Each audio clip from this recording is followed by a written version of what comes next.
செல்வம் தந்திடும் அடியார்படு துயராயிரவெல்லாம் நிலம் தரம் செய்யும் நீர் விஷம் வரும் அருளோடு பெருநிலமளிக்கும்.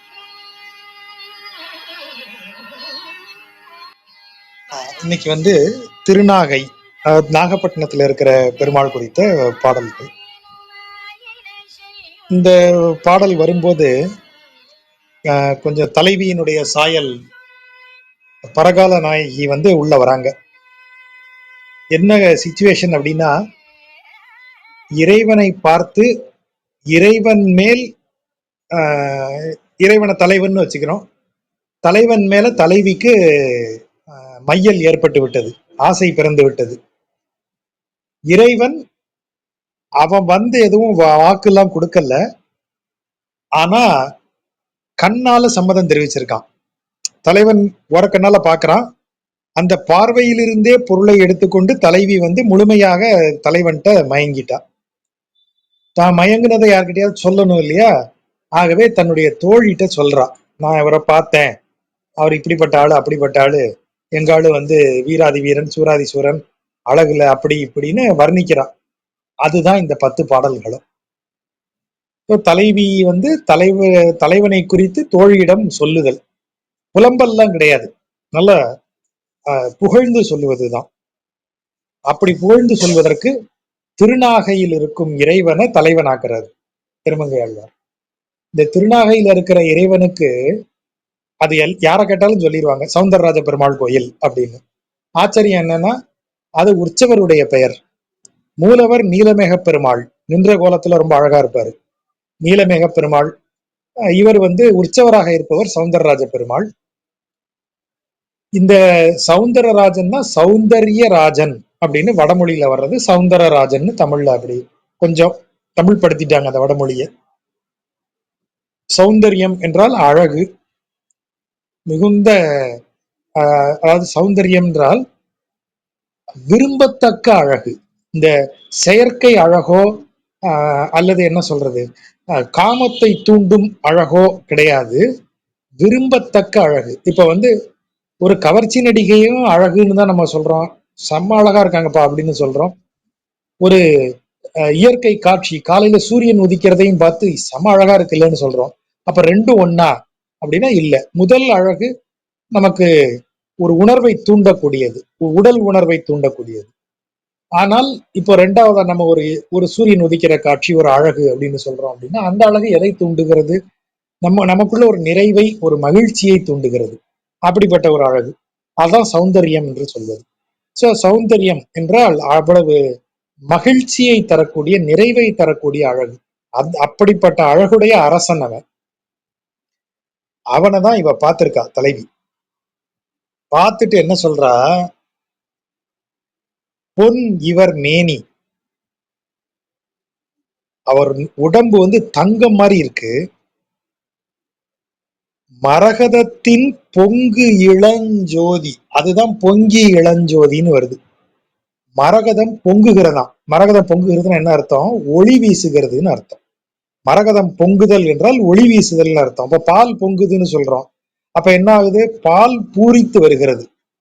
அப்போ அதே போல மரகதம் பூரித்து அப்படி ஒளி வீசி எழும்புகிறது. அப்படி எழும்பும் போது அந்த மேல இருக்கிற வெளிச்சம் இருக்கு இல்லையா, ஓரத்துல இருக்கிற வெளிச்சம் லேஸ் பச்சை கலர்ல வரும். மரகதம் உள்ள போக போக நீங்க அப்படியே அந்த டார்க் கலருக்கு போயிட்டே இருக்கும். ஆனா வெளியில லேஸ் பச்சை, அதான் இளஞ்சோதிங்கிற வார்த்தையை பாடுறாரு. பொங்கு மரகதத்தின் இளஞ்சோதி, இவர் மேனி பொன், உடம்பு தங்க மாதிரி இருக்கு. ஆனா மேல பாத்தீங்கன்னா ஒரு பச்சை கலர்ல அப்படி லேசான பச்சை லேயர் அப்படி படர்ந்து இருக்கு. பொங்கி ஒளி பொங்கும் மரகதத்தினுடைய இளஞ்சோதி, இளம் ஒளி. கலர் வேரியேஷன் எப்படி காட்டுறாரு பாருங்க. பொங்கு மரகதத்தின் இளஞ்சோதி, எவ்வளவு அழகான சொல் அப்படி கொண்டு வந்து வைக்கிறார். மரகதம் ஒளி வீசுகிறது, அந்த ஒளியினுடைய நுனியில லேசா இருக்கக்கூடிய அந்த இடம், அதான் இளஞ்சோதி. அகலத்து ஆரம் மின், அகலம்னாலே மார்பு, அகன்ற மார்புங்கிறதான் அகலத்து அப்படின்னு முடிச்சிடுறாங்க. அகன்ற மார்புல மின்னுகிறது. மின் எது? ஆரம். ஆரம்னா வடமொழியில ஹாரம், தமிழ்ல நெக்லஸ், அதாவது மாலை. அந்த கழுத்தில் வரைந்திருக்கக்கூடிய ஆரம் எனக்கு எனப்படுகிற அந்த மாலை மின்னுகிறது அப்படியே. இவர் வாயில் நல்வேதம் ஓதும், வாயில நல்ல வேதங்கள், இவர் வாயிலிருந்து வரக்கூடிய சொற்கள் எல்லாம் வேதங்களாக விளங்குகின்றன. வேதியர் வானவர் ஆவர் தோழி. இது ஒரு கேள்வி. வாயை திறந்தா வேதமா சொல்றாரு, அப்ப வேதியரா இருப்பாரோ? ஆனா ட்ரெஸ் பண்ணி இருக்கிற விதத்தை பார்த்தா, கெட்டப்ப பார்த்தா தேவர்கள், வானவர், வானத்தில் உறையும் தேவர்கள் மாதிரில இருக்காரு. இப்போ வாயை திறந்து வேதம் சொல்றாருன்னா, வேதம் சொல்லக்கூடிய அந்தணன்னா அந்தணனுக்குன்னு உரிய தோற்றம் உண்டே. குடுமி வச்சிருப்பாரு. இது எளிமையான ஆடைகள், தங்கம் அணிய மாட்டாங்க, தங்க ஆபரணங்கள் பெரும்பாலும் அணிய மாட்டாங்க, ரொம்ப எளிமையான ஆடையுடன் இருப்பாங்கன்னு இருக்கு. இவரை பார்த்தா வாயை திறந்தா வேதம் மாதிரி இருக்கு, வேதம் பேசுவது. ஆனால் உடலை பார்த்தீங்கன்னா ஒளி வீசும் மேனி, ஒரு அப்படியே பொங்குகின்ற மரகதத்தை போன்ற அந்த நிறம், உடல்ல வந்து அப்படியே மார்புல பெரிய அகன்ற மார்பில் ஆரம் மின்னுகிறது, அப்படியே அணிகலன்கள் மின்னுகின்றன. ஆனா தேவர்கள் மாதிரி தோற்றம் இருக்கு. பேசுவதை பார்த்தால் வேதம் கற்றவர் போல் தெரிகிறது. இவர் யார் தோழி? இவர் வேதியரா வானவரா? டவுட் வருது. அந்தால என்ன செய்யறாரு? என்னையும் நோக்கி என் அல்குல் நோக்கி ஏந்து இளங்கொங்கையும் நோக்குகின்றார். ரொம்ப வெளிப்படையான நேரடியான சொற்பொருளா இருக்கு. ஒரு பெண்ணை ஒரு ஆண் எப்படி பார்ப்பானோ, காமத்தோடு ஒரு பெண்ணை அனுபவிக்கணும்னு நினைச்சா அவன் எந்த பார்ட்டெல்லாம் பார்ப்பானோ அந்த பார்ட்டெல்லாம் இவர் என்னைய பாக்குறாரு அப்படின்னு தலைவி சொல்றாரு. அவளுக்கு தெரியாதா? பெண்களுக்கு எப்போதுமே அந்த உள்ளுணர்வு ஜாஸ்தி. கூட்டத்துல எவனோ ஒருத்தர் நம்மளை பாக்குறான்னா கூட அவங்களுக்கு தெரியும் எங்க போகுது அவன் கண்ணுன்னு இவங்களுக்கு தெரியும். ஆகவே இவ சொல்றா, அவர் என்னை பாக்குறாரு. எங்க பாக்குறாரு? என்னையும் நோக்கி. என்ன பார்த்துட்டாரு. என்ன பார்த்தா என் மூஞ்சிய பார்க்க வேண்டியதானே. என் அல்குல் நோக்கி, என் இடுப்பு பாக்குறாரு. என் ஏந்து இளங்கொங்கையும், என்னுடைய அழகாக இருக்கக்கூடிய என்னுடைய இளம் மார்பையும் உள்ள பாக்குறாரு. அங்கேயே பாக்குறேன்னு தெரிஞ்சே பாக்குறாரு. இப்படி இந்த ஆளு முறைக்கிறாரு. பக்கத்துல எங்க அம்மா இருக்காளே, எங்க அம்மா பார்த்துட்டா என்ன நினைப்பா? எவன்டா இவன் இப்படி பாக்குறான் நம்ம பொண்ணுன்னு அசிங்கமா நினைக்க மாட்டாரு? எங்க அம்மா நினைக்க மாட்டாங்க? அன்னை என்னோக்கும் என்று அஞ்சுகின்றேன். அவன் பாக்குறதுல எனக்கு அச்சம் இல்லை. தலைவியோட கூற்றுல இருக்கிற பொருள் அதுதான். அவன் என்னையும் பாக்குறதுல எனக்கு ஒன்னும் அப்ஜெக்ஷன்லாம் இல்லை, பாத்துக்கிட்டோம், நம்ம தலைவன் தான். ஆனா எங்க அம்மா பாத்துருவாளோன்னு எனக்கு பயமா இருக்கு. என்னையும் நோக்கி என் அல்குல் நோக்கி ஏந்து இளங்கொங்கையும் நோக்குகின்றார். அன்னை என் நோக்கும் என்று அஞ்சுகின்றேன். அச்சோ ஒருவர் அழகியவா. அச்சோ அப்படியே உருகிறா. எப்படி அழகியவனே, எப்படிப்பட்ட அழகன்? அழகியவன், அவன் அழகன் சரி, எப்படிப்பட்ட அழகன்? ஒருவர் அழகியவா. இந்த அழகுல இப்படி ஒருத்தன் தான் இருக்க முடியுங்கிற மாதிரி இருக்கான் அவன். அதான் அந்த சொல். அச்சோ ஒருவர் அழகியவா, அழகியவாறு இருப்பவனே. இவ்வளவு அழகு பொருந்தியவனாக இருக்கக்கூடிய ஒரே ஒருவன் இவன் தான். ஐயோ என்ன அழகா இருக்கான் பாருங்க. அச்சோ ஒருவர் அழகியவா. மையோ மரிகடலோ பாட்டு ரொம்ப ஃபேமஸ் இல்ல கம்பராமாயணத்துல. ஐயோ இவன் அழகு அப்படின்னு கம்பன் சொல்றான்னா அதுக்கு முன்னாடி ஆழ்வார்கள் இந்த சொல்ல சொல்லியாச்சு. திருமங்கை ஆழ்வார் போட்டாச்சு, அச்சோ ஒருவர் அழகியவா. 10 பாட்டுல ஐயோ ஐயோன்னு புலம்பி இருக்காரு, இந்த அழகை எப்படி சொல்ல அப்படின்னு. இப்ப இதை பார்க்கும்போது ரொம்ப இது என்ன பெருமாளை ரொம்ப குறைச்சி சொல்ற மாதிரி இருக்கு. ஒரு ஒரு காமாந்தகன் ஒரு பெண்ணை பார்க்கிற பார்வைய பெருமாள் பார்த்தாருன்னு எழுதியிருக்காரு திருமங்கை ஆழ்வார். அப்படின்னா நம்ம கொஞ்சம் யோசிச்சு பார்க்கணும். தலைவி எப்போதுமே ஜீவாத்மா தான், நமக்கு தெரியும். ஜீவாத்மாவினுடைய இயல்பு நமக்கே தெரியும். பரமாத்மாவிடமிருந்து அது வந்தது. ஆகவே பரமாத்மா என்ன சொல்லி அனுப்புறான்? பூமிக்கு போ, நீ இந்த ஐம்புலன்களோடு கூடிய உடலுக்குள் நீ இருப்ப, இந்த உலக பற்று எனப்படும் இந்த உலக சம்சார கடலிற்குள் நீ இறங்க போற. என்னைய நம்பி என்னை வணங்கி என்னை நினைத்தையானால் என்கிட்ட வந்து சேரலாம். இல்ல புலன்களே நிரந்தரம்னு நம்பி புலன்களின் மீதான உலக இன்பங்களை நாடி நீ செல்வாயானால் அது உன்னுடைய விருப்பம்தான்ப்பா. ஆப்ஷன் இஸ் யுவர்ஸ்ன்னு சொல்லி இறக்கி விட்டாரு. ஆனால் இறக்கி விட்ட பிறகும் இறைவன் என்ன சொல்றான், ஆப்ஷன் உனக்கு கொடுத்துருக்கேன், அதுல என்னைய நோக்கி வரணுங்கிற ஆப்ஷனை மட்டும் நீ சூஸ் பண்ணிட்டேன்னு வச்சுக்க, உன்னைய நான் எந்த நேரமும் பார்த்துட்டே இருப்பேன், உன்னைய நான் பார்த்து கொண்டே இருப்பேன். நீ என்னைய வந்து சேர வேண்டியவங்கிற எண்ணம் எனக்கு உண்டு. அதனால உன்னை நான் எப்போதும் பார்த்துக்கிட்டே இருப்பேன். உன்னை இப்படி விடுறதெல்லாம் ஒரு லீலை தான், ஒரு விளையாட்டு தான்.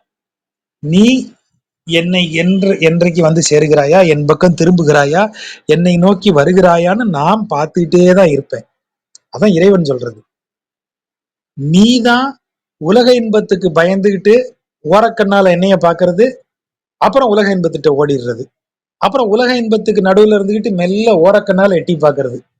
வருஷத்துக்கு ஒரு தடவை கோயிலுக்கு போவேன் சார், நாங்க வந்து செவ்வாய்க்கிழமை ஆச்சுன்னா நான் வந்து 3 சுத்து சுத்திட்டு ஓடி வந்துருவேன் சார். இந்த மாதிரி ஓரக்கண்ணால பார்த்துட்டு இருக்கிற வேலையைத்தான் உலக இன்பங்களுக்கு நடுவில் நாம செஞ்சுக்கிட்டு இருக்கோம். ஆனா இறைவன் நம்மை பார்ப்பதற்கு, நம் மீது அந்த நம்மை வந்து நம்மை அடையக்கூடிய, நம்மை சேரக்கூடிய பார்வை இல்லையா அது, அந்த எப்படி சொல்றது, நம்மை வந்து சேரக்கூடிய பார்வை அது. நான் உன்னோட வந்து சேரணும்னு தனது ஆவலை வெளிப்படுத்துகிற ஒரு பார்வை. அப்படி பார்வையோடு தான் இறைவன் நம்மை பார்க்கிறான். பக்கத்துல அம்மா இருக்காளா, அக்கா இருக்காளா, அண்ணா இருக்கானான்லாம் பாக்குறது இல்ல. எனக்கு நீ காதலி, உன்னை நான் அப்படித்தான் பார்ப்பேன்னு பாக்குறான். அப்படித்தான் பக்கத்துல உலக இன்பங்கள் நம்மை சுத்தி இருந்தா கூட, நமக்கு நன்மை செய்யும் தாயை போல நம்மிடத்தில் பழகினாலும் கூட, அதன் இறைவன் அவனுடைய பார்வையை நம் மீது இருந்து அகற்றுவதில்லை. நாம தான் ஓரக்கண்ணால பார்த்து இப்படி அங்க அம்மா இருக்கா இங்க அம்மா இருக்கான்னு பயப்படுற மாதிரி நடிக்கிறோம். அந்த பொருள் அதை பார்த்தீங்கன்னா தெரியும். என்னையும் நோக்கி என் அல்குல் நோக்கி ஏந்து இளங்கொங்கையும் நோக்குகின்றார், அன்னை என் நோக்கும் என்று அஞ்சுகின்றேன். அன்னை தானே சிறை வைக்கிறா, நம்மேல் அன்பு கொண்டவள் தானே சிறை வைக்கிறா. ஐம்புலன்களும் நம்மேல் அன்பு கொண்டவை. எதுவரையில அவற்றுக்கு நாம தீனி போடுற வரையில அவை நமக்கு நன்மை பயக்கக்கூடியவை. தோடு அவிழ் நீலம் மனம் கொடுக்கும் சூழ் புனல் சூழ் குடந்தை கிடந்த சேடர்கொல் என்று தெரிக்க மாட்டேன். தெரிக்க மாட்டேன்ல மீட்டருக்காக ஒரு எழுத்தை கட் பண்ணியிருக்காரு. தெரிவிக்க மாட்டேன் அப்படின்னு அர்த்தம் எடுத்துக்கோங்க, ரொம்ப சரியா இருக்கும். என்று தெரிவிக்க மாட்டேன், ஒரு வி மட்டும் சேர்த்துக்கங்க. அதாவது தோழிட்ட எப்படி சொல்றா, இந்த ஆள் எந்த ஊருக்காரன்னு அவளுக்கு தெரியும், அவர் இந்த ஊருக்காரன்னு உன்கிட்ட சொல்ல மாட்டேனே, அவர் இங்கதான் மாம்பழத்துல ஆரியகவுடா ரோட்ல 10ஆம் நம்பர் வீட்டுல இருக்காருன்னு உங்ககிட்ட சொல்ல மாட்டேனே, அந்த ரேஞ்சுக்கு சொல்றா. தோடு அவிழ் நீலம், தோடுனா என்ன, இந்த மலர் இதழ்கள் இருக்கு இல்லையா, இப்போ ஒரு மலர் இதழ், இப்படி ஒரு தாமரை பூ எடுத்துக்கங்க, அது குவிந்து இருக்கிறது, மூடி இருக்கிறது, அதனுடைய வெளிப்புற இதழ் இருக்கு இல்லையா, இந்த வெளியில அதாவது அடுக்கடுக்கா இதழ் இருக்கும், உள்ளடுக்குகளா இருக்கும். நம்ம வெளி அடுக்கு லாஸ்ட் வெளியில வெளி உலகத்தோடு தொடர்புடைய ஒரு அடுக்கு இருக்கு இல்லையா, அந்த அடுக்குல இருக்கிற இதழ்கள் கொஞ்சம் லேசா நிறம் மாறி இருக்கும், ஏன்னா அதுதான் வெளி உலகத்துக்கு எக்ஸ்போஸ் ஆகிருக்கிறது. மீதி இதழ்கள் எல்லாம் உள்ள பொதியப்பட்டு, ஒரு இதழோடு ஒரு இதழ் பொதியப்பட்டு பேக் மாதிரி இருக்கு. இந்த பேக்கினுடைய அவுட்டர் கவர்ல இருக்கிற இதழ், அந்த இதழ்கள் முதல்ல ஓப்பன் ஆகும். அப்படி ஓப்பன் ஆறதான் தோடு அவிழ் அப்படின்னு சொல்றது. அந்த முதல்ல அந்த வெளி லேயர் அப்படி லேசா விலகுது, அதான் தோடு அவிழ் நீலம். நீலம்னா நீலோர்பர மலர், நீலோர்பலம். நம்ம இதுல படிக்கிறோம் இல்லையா, அது டக்குன்னு அந்த பேரு மறந்துட்டேன், தமிழ்ல அதுக்கு வேற ஒரு பேர் உண்டு, நீலோர்ப மலர். சரி, திடீர்னு நினைவு வரும்போது சொல்றேன். நீலம், அப்படிப்பட்ட நீல மலர்கள் பூத்து மனம் கொடுக்கின்றது. அப்படி கொடுக்கக்கூடிய சூழ் புனல், நீலோர்ப மலர்களால் சூழப்பட்ட புனல், அப்புனல் சூழ் குடந்தை கிடந்த, அதாவது புனல்களால் சூழப்பட்ட குடந்தை, திருக்குடந்தை நகரை சுற்றி நிறைய புனல்கள் இருக்கின்றன.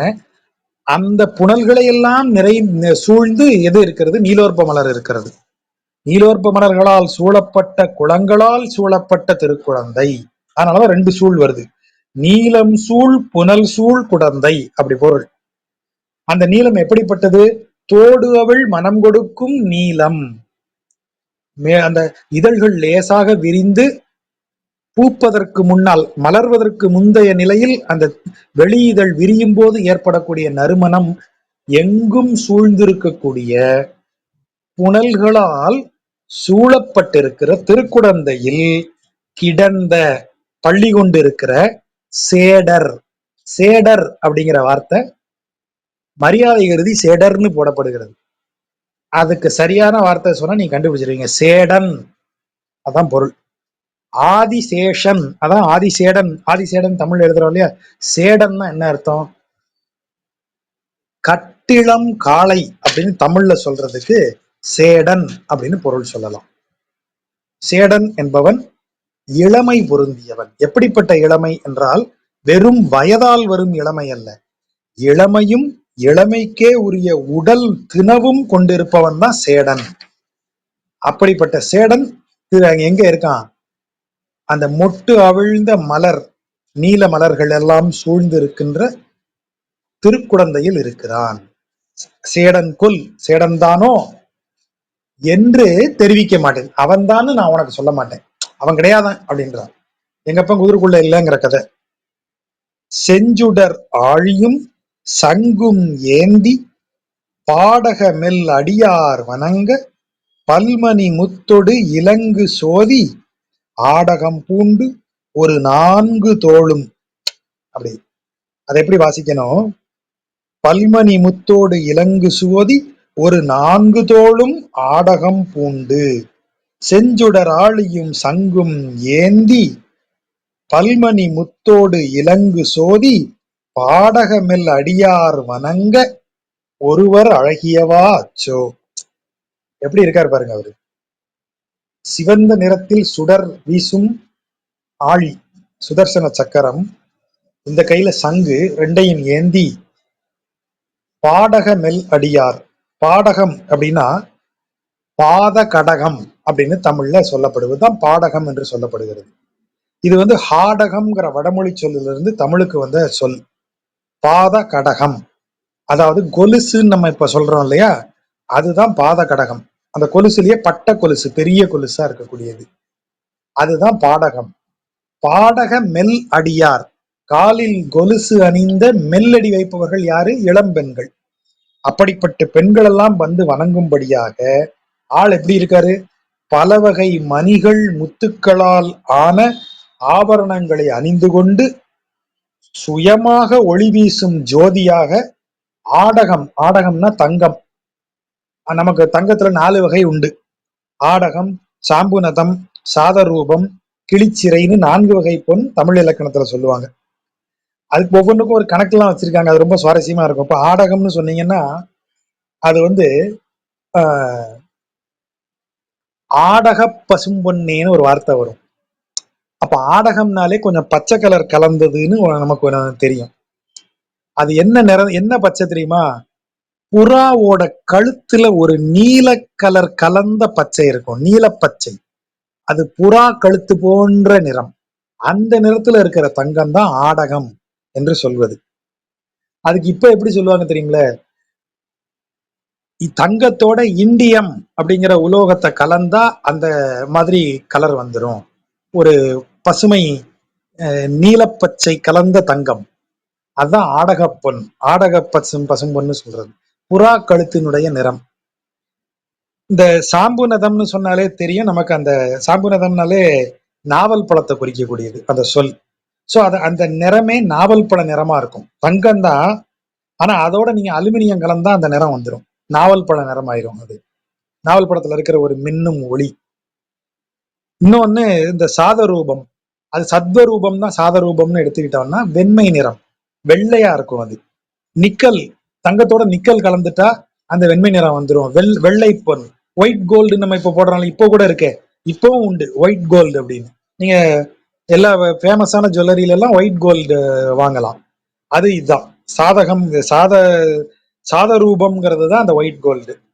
கிளிச்சிறை அப்படின்னா நல்ல கிளியினுடைய சிறகு போன்ற பசுமை நிற பொன், வெள்ளியும் தங்கமும் கலந்தா அந்த மாதிரி வரும் அப்படின்னு சொல்றாங்க. இதுல இன்னும் ஆச்சரியம் இருக்கு. என்னென்ன ரேஷியோங்கிற வரைக்கும் வச்சிருக்காங்க. இப்ப புறா கழுத்து ஆடக பொண்ணுக்கு 46% தங்கமும் 54 இந்தியமும் கலக்கணுமா. சாம்பு நிறத்திற்கு தங்கம் 80, அலுமினியம் 20 பங்கும், சாதரூபத்துக்கு தங்கம் 90, நிக்கல் 10, கிளிச்சிறைக்கு 73 தங்கம் 27 வெள்ளி. இதுதான் காம்பினேஷன். இப்படி 4 வகை தங்கம் நமக்கு மரபுல சொல்லியிருக்காங்க. அதாவது விதவிதமான நிறமாற்றத்துக்காக தங்கத்தோட விவரத்தை சேர்த்து அதை கலர் மாத்தி ஆபரணங்களை டிசைன் பண்ணியிருக்காங்க. அதுல இவர் 4 தோள்களுக்கும் தோல் அணி அணிந்திருக்கிறார். தோல் அணின்னு சொல்றது அத எதுல போட்டிருக்காரு? ஆடக பொண்ணுல போட்டிருக்காரு. அந்த பசுமை நிறம் வரக்கூடியது. அவர் உடம்பினுடைய நிறமே அதுல வருது. அப்படி தான் ஆடக பசும்பொன். ஆடகம் பூண்டு ஒரு 4 தோளும் அப்படி இருக்கிறார். சேடன்னா இளமை பொருந்தியவன். இத முதல் வரிக்கு போங்க. தோடு அவிழ் நீலம் மணக்கும்ங்கிறது இளமையினுடைய வீரியத்தை சொல்லக்கூடிய பொருள். அதாவது அப்படி தோடு அவிழ்கிறதுனா அவனுடைய இளமை முகிழ்த்து கிளம்புகிற பருவம் அது. அந்த ஒரு டீனேஜ் முடிஞ்சு அந்த அடல்ட்ஹுடுக்குள்ள என்டர் ஆகும்போது ஒருத்தனுக்கு உடம்புல இருக்கக்கூடிய அந்த வலு, திறன், அந்த அந்த உடலினுடைய ஒளி இது இருக்கு இல்லையா. ஒரு 20-21 பசங்களை பார்த்தீங்கன்னா அப்படி மினுமினுன்னு ஆவாங்க. அவங்க உடம்பே ஒரு தனி, அவன் எவ்வளவு சாப்பிட்டாலும் அவன் உடம்பு ஒரு மாதிரி கின்னுன்னு இருக்கும். அததான் இங்க சொல்றது. தோடு அவள் நீலம் மனம் கொடுக்கும்னு சொல்லக்கூடிய வார்த்தை. ஆடகம் பூண்டு ஒரு 4 தோளும் அப்படின்னு சொல்றது. வேயிருஞ்சோலை விலங்கல் சூழ்ந்த மெய்ய மணாளர் இவ்வையமெல்லாம் தாயின நாயகராவர் தோழி. முதல்ல அந்த ஆளு என்னைய பார்த்தான், என் மேல அவனுக்கு ஒரு இது இருக்கு, அதனாலதான் என்னைய எங்கெல்லாம் பார்த்தான் பாத்தியா அப்படின்னு தோழிட்டு சொல்லியாச்சு. இப்ப தோழி என்ன கேட்டிருப்பா? சும்மா பார்த்தான் அவன் பார்த்தாங்கிறியா, அவன் ஆள் யாருன்னு உனக்கு தெரியுமா? அடுத்த பாட்டுல அதான் பதில் சொல்றா. இது குடந்தை கிடந்த சேடர்கொல் என்று தெரிவிக்க மாட்டேன். அவன் குழந்தைக்காரன் அங்க இருக்கிறவன்னு நான் சொல்ல மாட்டேன். அப்ப அவன் எந்த ஊருக்காரன்னு சொல்லியாச்சு. மூணாவதா, ஆள் எந்த ஊருக்காரன்னு சொன்னியே, ஆள் எப்படிப்பட்டவன் சொன்னியா, அவருடைய பெருமை என்னன்னு சொன்னியா, அதை சொல்றேன், அதை கேளு நான் சொல்றேன். வேய் மூங்கில், இரும்னா நிறைந்தன்னு அர்த்தம். வேயிரும் சோலை, மூங்கில் நிறைந்த சோலைகளால் விலங்கல் சூழ்ந்த, விலங்கல் என்றால் மலை, மலைகளில் மூங்கில்கள் நிறைந்திருக்கின்றன. அந்த மூங்கில் நிறைந்திருக்கிற மலைகளால் சூழப்பட்டிருக்கிற மெய்ய மணாளர், மெய்யம் திருமையம், புதுக்கோட்டை பக்கத்துல இருக்கு இல்லையா திருமையம், இப்ப திருமயம்னு ஆயிடுச்சு. இந்த திருமயம் தான் மெய்யம் என்ற பெயரால் சொல்லப்படுகிறது. அங்க இருக்கிற இறைவன் மெய்யநாதன், சத்தியநாதன், மெய்யநாதர் அப்படின்னு சொல்லுவாங்க. அந்த மெய்யனானவர் மணாளர், என் மனதை கவர்ந்தவர். அந்த மெய்ய மணாளர் எப்படிப்பட்டவர்? இவ்வையமெல்லாம் தாயின, தாயின என்றால் அளந்தன்னு அர்த்தம்.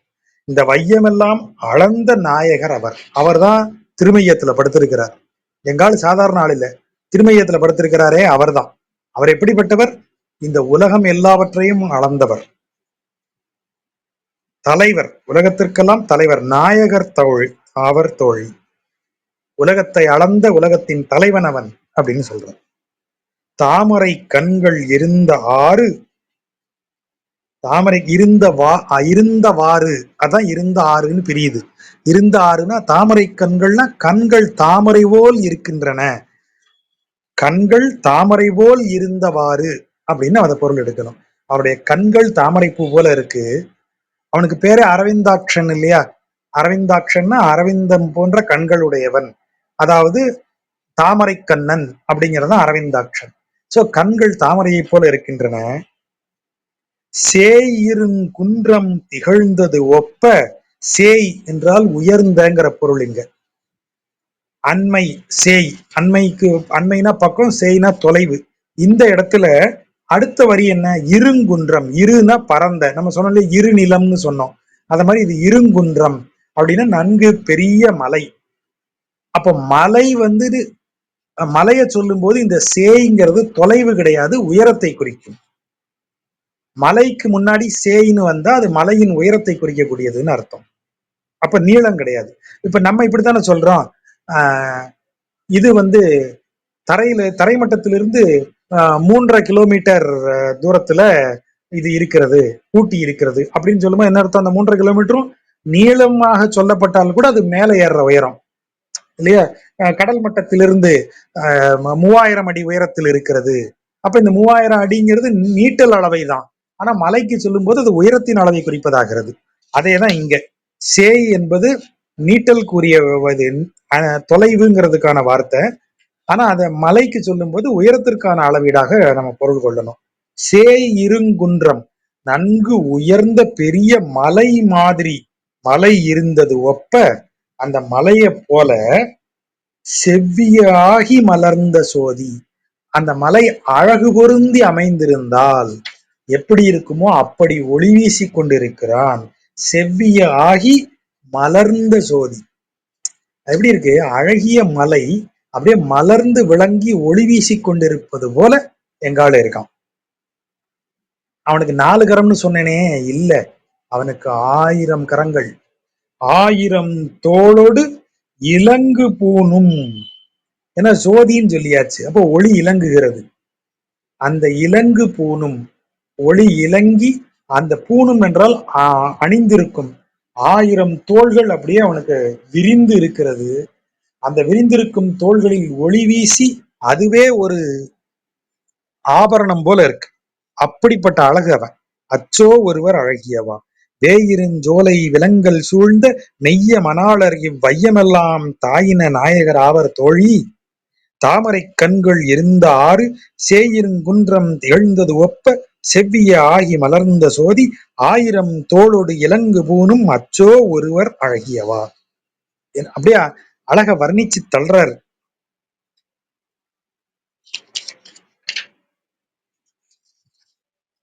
வம்பு அவிழும் துழாய் மாலை தோள்மேல், தோள் மேல துழாய் மாலை, துளசி மாலை அணிந்திருக்கிறார்.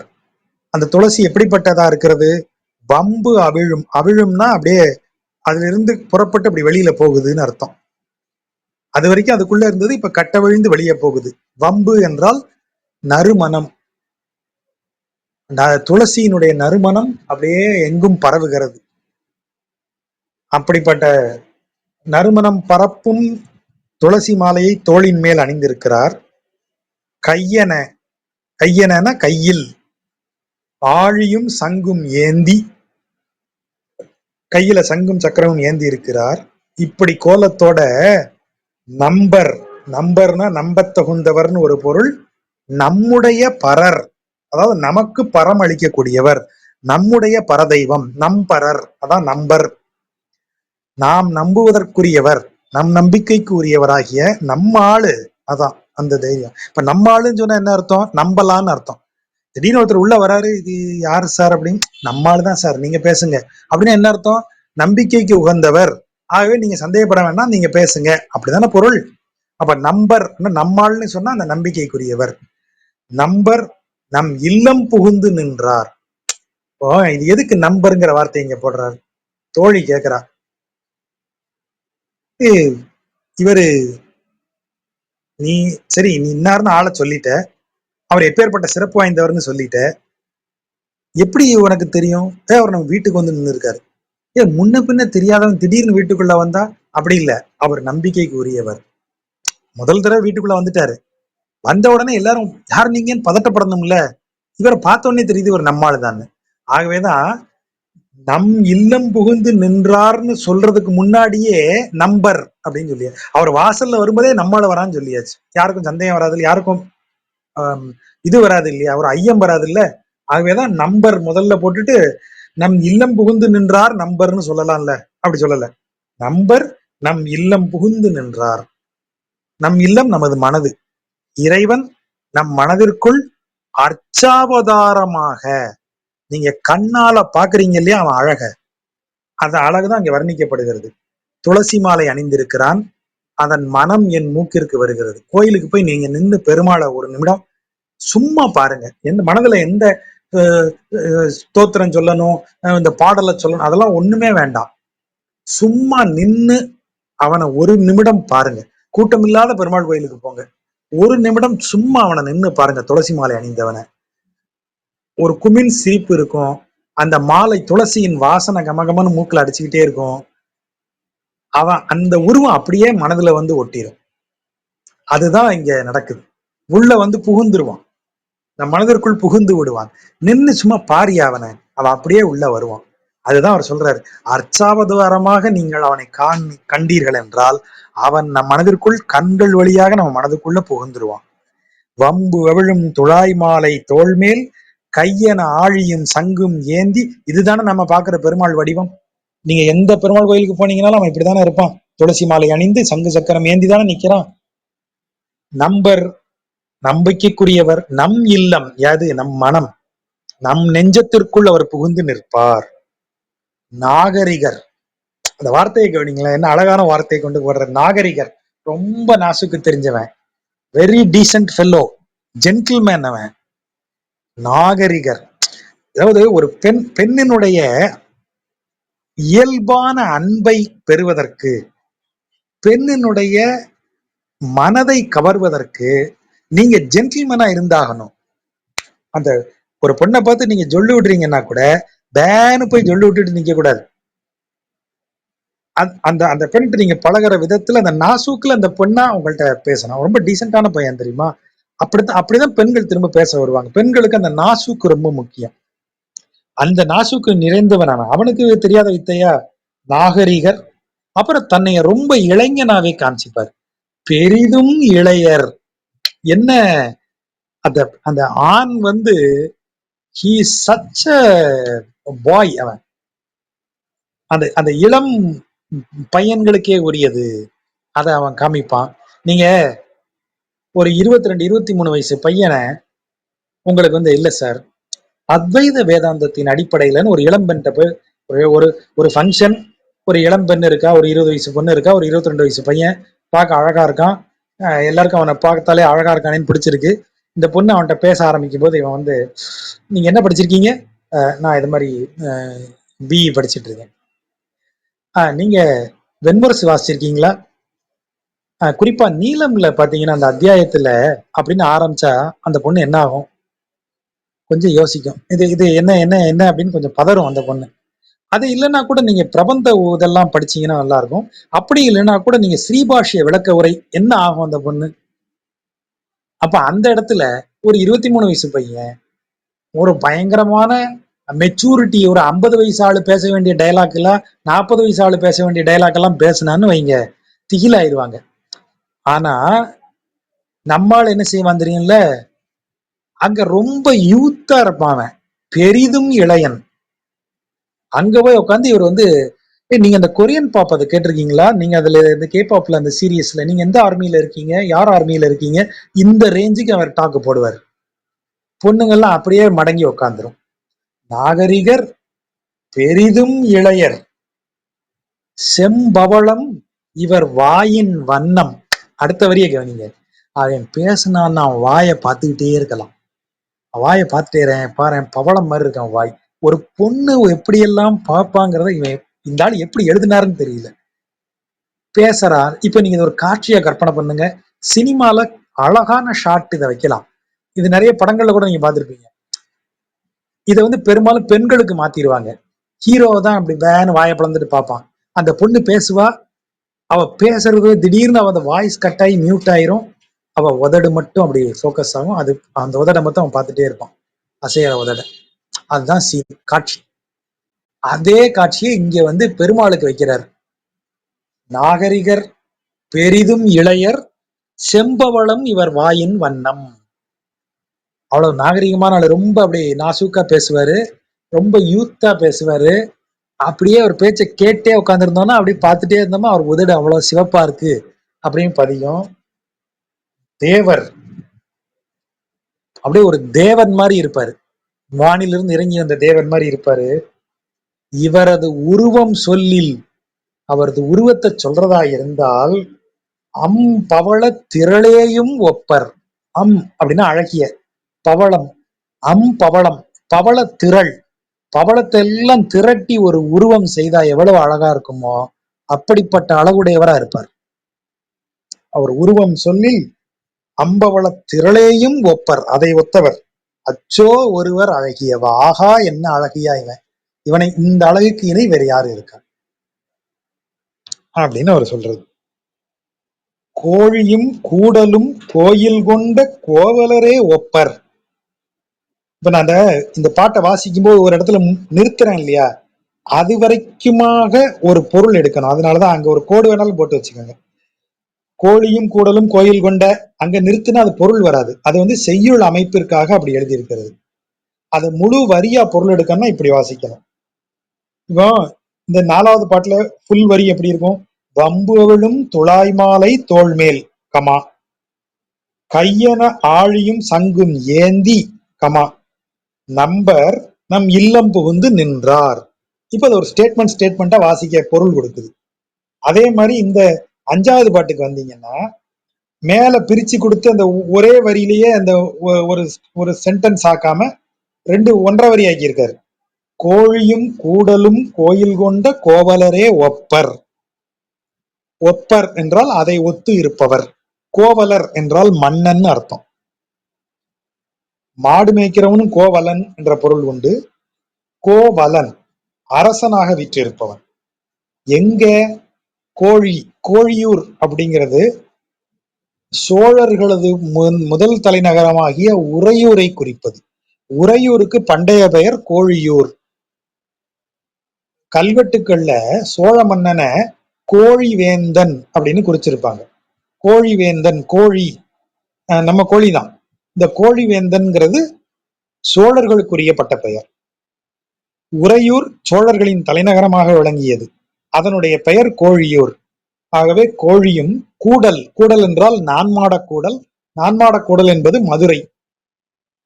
கோழியும் கூடலும் கோயில் கொண்ட, அந்த 2 இடங்கள்லையும் கோயில் கொண்டு இருக்கிற கோவலன் ஒப்பார், மன்னனை ஒத்தவர். 2 பொருள் எடுக்கலாம். ஒண்ணு என்ன, உறையூர்ல பெருமாளுக்கு கோயில் இருக்கு, மதுரையிலையும் கோயில் இருக்கு. இது கூடலழக பெருமாள் இருக்கார் இல்லையா, அங்க இருக்கக்கூடியவர்களின் அழகை ஒத்து இவரும் இருக்கிறார் என்று சொல்வது ஒண்ணு. இன்னொன்னு இருக்கு, கோவலன்கிற வார்த்தை போட்டிருக்காரு. இறைவனாக, கோவிலில் இருக்கும் இறைவனாக அவனை கொள்வதாக இருந்தால் இந்த கோவலன் என்பது இடையனாக விளங்கும் இவனை குறிக்கக்கூடியது. நம்மையெல்லாம் பசுக்கூட்டங்களாகிய ஜீவாத்மாக்களை மேய்க்கக்கூடிய கோவலனாக அவன் விளங்குகிறான்னு சொல்லலாம். கோழியூர் யாருக்கு தலைநகரம்? சோழர்களுக்கு. கூடல் நகரம் மதுரை யாருக்கு தலைநகரம்? பாண்டியர்களுக்கு. சோழனும் பாண்டியனும் போல ஒரு பெருமன்னனாக, பேரரசன் போல வீற்றிருக்கிறான், அவர்களுக்கு ஒப்பாக இருக்கிறான்னு அர்த்தம். பேரரசன், சோழனும் பாண்டியனும் போல பேரரசனுக்கு ஒப்பாக இருக்கிறார் இவர் அப்படின்னு அவனை சொல்றதாக இன்னொரு பொருள் எடுக்கலாம். அன்னைக்கு சேர நாடு இவ்வளவு பிரபலம் இல்லை. சோழனும் பாண்டியனும் தான், சேரர்கள் ரொம்ப குறைவான டைம் தான் பீக்ல இருந்தாங்க. மற்ற நாட்கள்ல பூரா அவன் ஒண்ணு பாண்டியர்களோட அடங்கி இருந்தாங்க, இல்ல சோழர்களால ராஜராஜ சோழன் பீரியட்ல எல்லாம் சேர தேசத்தை படையெடுத்து சேர தேசத்தை பூரா கைப்பற்றி வச்சிருந்தாங்க சோழர்கள். சோ சேர தேசம் ஒரு குறிப்பிட்ட ரொம்ப குறைவான காலத்துலதான் அது பெருசா இருந்தது. மற்றபடி தமிழ் இலக்கியம் சொல்லும் போதுதான் சேர சோழ பாண்டியன் நம்ம சொல்லிக்கிறோமே தவிர, தமிழகம்ங்கிறது சோழர்களுக்கும் பாண்டியர்களுக்குமான தேசம்தான். சோழர், பாண்டியர், பல்லவர் 3 பேர் தான் தமிழ்ல பெரும் இதை செலுத்தியவர்கள், செல்வாக்கை செலுத்தியவர்கள் கலைகள் எல்லாம். அப்போ கோழியும் கூடலும் சோழனும் பாண்டியனும் போல அந்த மன்னர்களைப் போல ஒளி வீசக்கூடியவனான். குன்றம் அன்ன பாழியம் தோளும் 4 உடையார். பாழி அப்படின்னா வலிமைன்னு அர்த்தம். எதிரிகளை பாழ்படுத்தும் வலிமை, அதான் பாழி. குன்றம் அன்ன, அன்ன அப்படிங்கிற சொல் ஓம உருபு, அதாவது அன்ன என்றால் போலன்னு அர்த்தம். குன்றம் போல, ஒரு பெரிய மலை குன்றம் போல வலிமை மிக்க. அப்ப வலிமை மிக்கன்னா பார்க்க கரடு முரடா இருக்குமா? இல்ல, தோல், வலிமை மிக்க அழகிய தோல், பார்ப்பதற்கு குன்றத்தை ஒத்து, ஒரு மலையை ஒத்த தோல் அவனுக்கு. அவ்வளவு வலிமை பொருந்திய ஆனால் அழகு மிகுந்த தோல், எத்தனை இருக்கு? ஓர் நான்கும், 4 தோள் இருக்கு. 4 தோள் உடையவர். பண்டு இவர் தம்மையும் கண்டறியோம். இவரை இதுக்கு முன்னாடி நமக்கு தெரியாது. அதுதான் அதுல இருக்கிற உட்பொருள். இவரை இதற்கு முன்பு நமக்கு தெரியாது அப்படின்னா, இவர் இதற்கு முன்பு இல்லைங்கிற பொருள் இல்ல. என்ன வேர்டை போடுறாரு பாருங்க, கண்டறியோம். இவரை நாம் கண்டதில்லை, ஆகவே நாம் அறிந்ததில்லை. கண்டு அறியவில்லை. இப்ப இவரை இதற்கு முன்பு கண்டு அறியவில்லை, அதான் கண்டு அறியோம். நாம இதுக்கு முன்னாடி பார்த்திருக்கோம், ஆனா ஏதாவது தெரிஞ்சதா?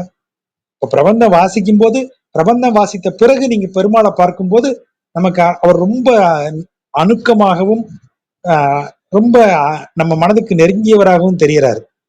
பிரபந்தம் வாசிக்கிறதுக்கு முன்னாடி பெருமாளா அப்படின்னா யாருன்னு நான் கேட்டுட்டு இருந்தோம். அன்னைக்கு நமக்கு பெருமாள் கோயில்னா தெரியாதா? பெருமாள் கையில் சங்கு சக்கரம் ஏந்தியவர் என்று தெரியாதா? பெருமாள்னா பார்க்கடலில் வள்ளி தம்மையும் கண்டறியோம். வாழி அரோ. அரோ அப்படின்னா அசை சொல். அசை சொல் அப்படின்னா அது அசை சொல்லுன்னு கூட சொல்ல முடியாது, அது ஒரு ஒலி குறிப்புன்னு தான் சொல்லணும். அரோ, கொல், அத மாதிரி வரக்கூடிய சொற்கள் எல்லாமே ஒரு ஆச்சரியம். ஆஹா அப்படின்னு நம்ம சொல்றோம் இல்லையா, இந்த ஆஹாக்கு என்ன பொருள்? அது ஒரு உணர்ச்சியை வெளிப்படுத்தக்கூடிய ஒரு ஒலி, அவ்வளவுதான். ஆகவே இந்த அரோங்கிற சொல் வந்து மிகுந்த உற்சாகத்துல வெளிவரக்கூடிய ஒரு சொல், ஒரு ஒலி குறிப்பு. வாழி அரோ, வாழ்க இவர். இவர் வண்ணம் எண்ணில் மாகடல் போன்று உளர். வண்ணம் அப்படின்னு சொன்னா ரெண்டு பொருள் நம்ம எடுக்கலாம். ஒண்ணு நிறம், கலர். இன்னொன்னு பண்பு அப்படின்னு பொருள். உதாரணமா மண்ணில் நல்ல வண்ணம் வாழலாம் அப்படின்னு இவர் சொல்றாரு. அந்த நல்ல வண்ணம் வாழலாம்னு நல்ல நிறமாக வாழலாம்னு அர்த்தமா? இல்ல, நல்ல விதமாக வாழலாம், நல்ல பண்புடன் வாழலாம், நல்ல விதமாக அப்படின்னு பொருள். அப்போ கைவண்ணம் அப்படின்னு சொல்றாங்க.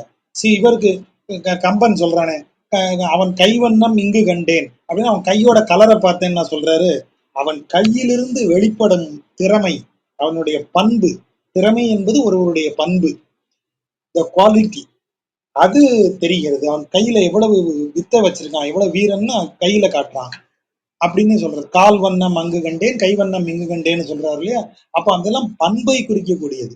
அப்ப வண்ணம், இவர் வண்ணம் எண்ணில், எண்ணில் என்றால் என்று சொல்ல வந்தால் அல்லது நினைத்து பார்த்தால், இவர் வண்ணம் ரெண்டு பொருள் சொல்லியிருக்கோம். வண்ணம் என்றால் நிறம், இன்னொன்று பண்பு.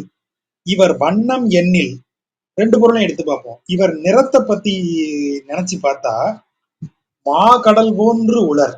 இவர் வண்ணம் எண்ணில் மாகடல் போன்று உளர், பெரிய கடல் போன்ற நீல நிறத்தில் இருக்கிறார், அப்படி ஒரு பொருள் எடுக்கலாம். இன்னொரு பொருள் என்ன? இவர் வண்ணம், இவருடைய பண்புகளை பற்றி, கல்யாண குணங்களை பற்றி பேச போனால், இறைவனின் பண்பை பற்றி பேச போனால், நினைத்து பார்த்தால் கடல் போல இருக்கியா, எவ்வளவுயா சொல்லுவேன் நானு. இவர் என் வண்ணம் எண்ணில் மாகடல் போன்று உடர், கடல் போல் குணங்கள் நிறைந்தவர். எதைன்னு நான் சொல்லுவேன். அப்படி ரெண்டு பொருளுக்கும் வரும்.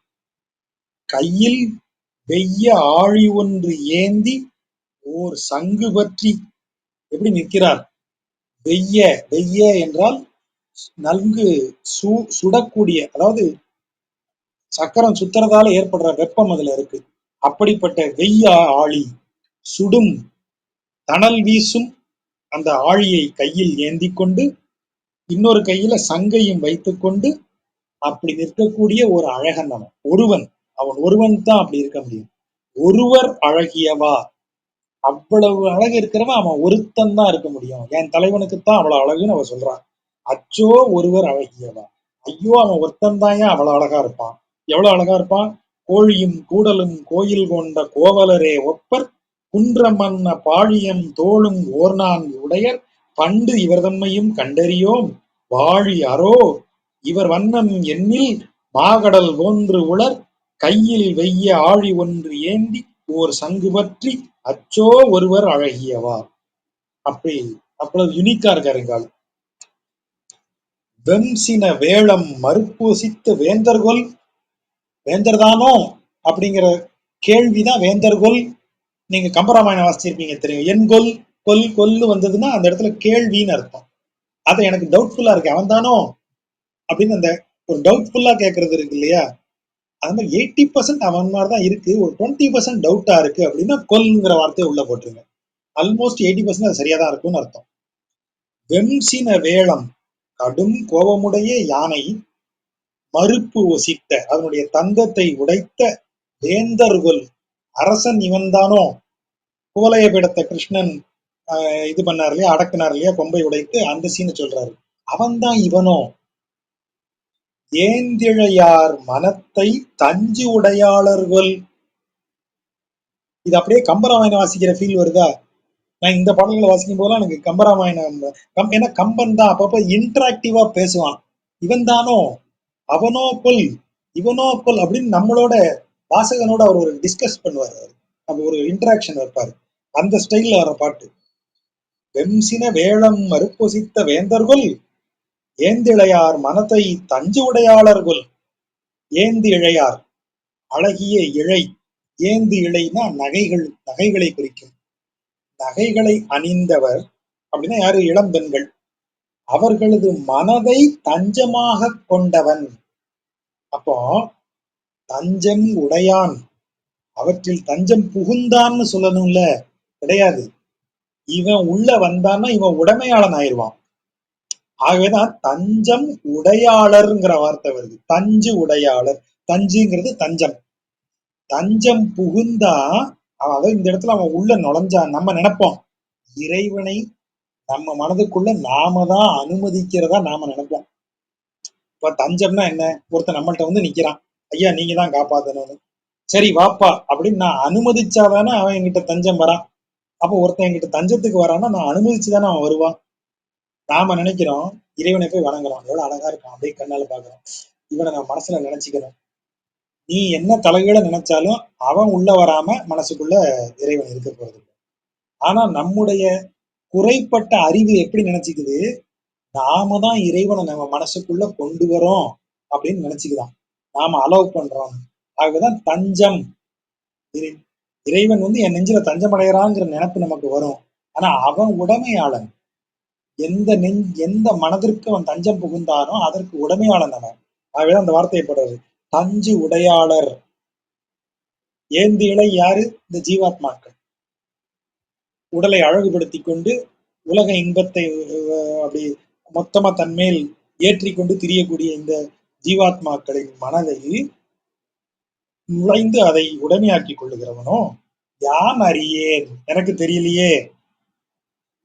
தாமரை கண்கள் இருந்த ஆறு, கண்ணை பார்த்தா தாமரைப்பூ மலர்ந்த மாதிரி அழகா இருக்கு, கண்ணுல அவ்வளவு கருணை இருக்கு. கண்ணை பார்த்தா பூ மலர்ந்த மாதிரி ஒரு மலர்ச்சி, கருணை, ஒரு ஒரு தன்மை, ஒரு குளிர்ச்சி இருக்கு. அதே ஆள்தான் கஞ்சனை அஞ்ச முன் கால் விசைத்த காளையர் ஆவர்.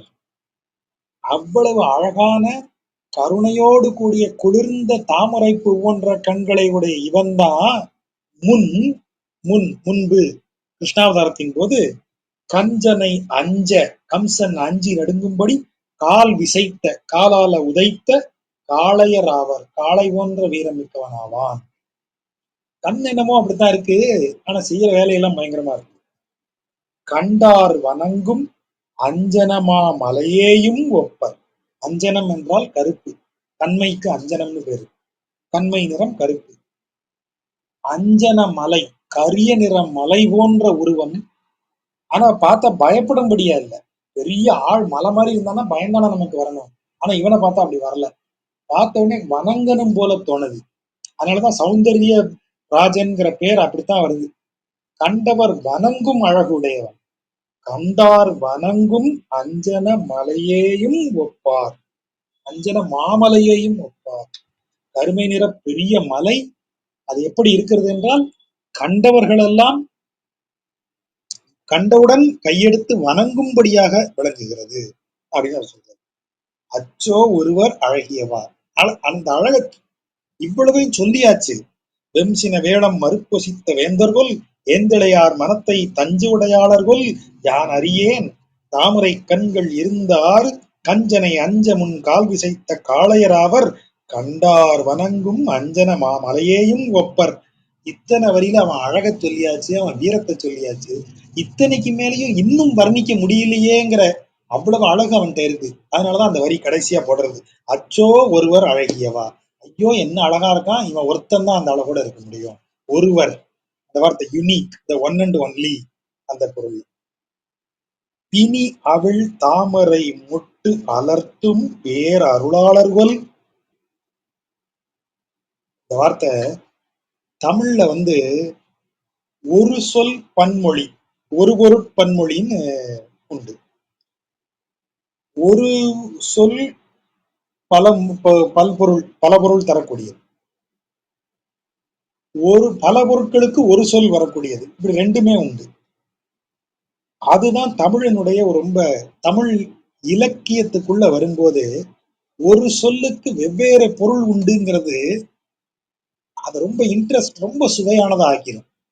அப்போ ஒரு சொல்லுக்கு என்ன பொருளையா எடுக்கணும் நான் அப்படின்னு சொன்னா, அது எந்த சிச்சுவேஷன்ல வந்து உட்காருதுன்னு பாரு, அந்த பொருளை எடு அப்படின்னு சொல்றதான். அப்ப தமிழை வாசிக்கிற ஒருத்தன் கூடவே வெறுமன கண்ணால வாசிக்க முடியாது, மனதாலையும் வாசிச்சாகணும். ஓ இதுக்கு வேற என்ன பொருள் போடலாம், ஓ இதுக்கு இன்னொரு பொருள் உண்டு, அப்படிதான் நம்ம சொன்னோம். அக்னின்னு சொன்னாலே மூவகை அக்னின்னு நம்ம சொல்லியாச்சு. நெருப்புல வந்து உக்கிரமான நெருப்புன்னு சொல்லும்போது அது வக்னி என்ற தழலாக அது வருகிறது. தழல்னா எழுந்து பரவும் நெருப்புன்னு அர்த்தம். அதுக்கு வடமொழியில வஹ்னின்னு பேரு. அதுதான் தமிழ்ல வன்னின்னு வருது. போர்க்களப்போ யுத்தகாண்டம் படிப்பீங்க. யுத்தகாண்டத்துல வன்னிங்கிற சொல்லவன் எடுப்பான். இதெல்லாம் கடல் நீரை எரிக்கக்கூடிய நெருப்புன்னு சொல்லுவான் வன்னின்னு சொல்லும் போது கம்பன். அப்போ வக்னிங்கிறது அப்படி உக்கிரம், தழல் அப்படின்னு எரிந்து வர்ற நெருப்பு. அப்ப அந்த நெருப்புக்கு உண்டான சொல்ல கொண்டு வந்து கரெக்டா அந்த ராமன் அம்பு எய்யற இடத்துல கம்பன் சொல்றான்னு சொன்னா எப்படி சொல்ல போட்டிருக்காங்கன்னு நம்ம ஆச்சரியம். அப்படித்தான் இங்க வந்து விடுது பிணிங்கிற சொல். பிணி அவிழ் தாம். பிணிக்கு ரெண்டு பொருள் இருக்கு.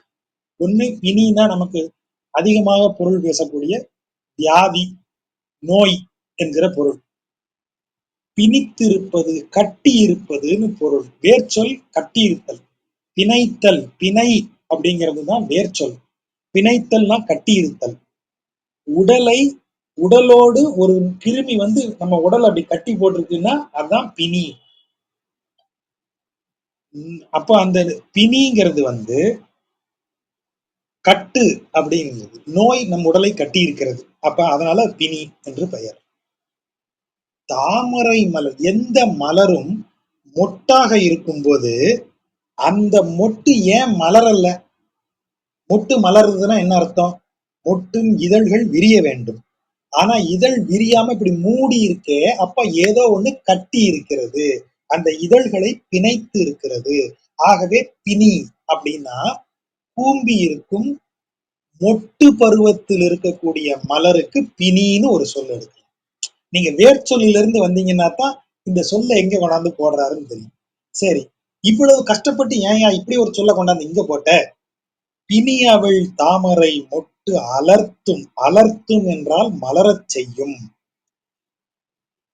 பிணி அவள் தாமரை, தாமரை மொட்டு, தாமரையினுடைய மொட்டின் அந்த கட்டு, அந்த மொட்டுக்கள் எல்லாம் சேர்ந்து இருக்கக்கூடிய அந்த கட்டை எது விடுவிக்கிறது?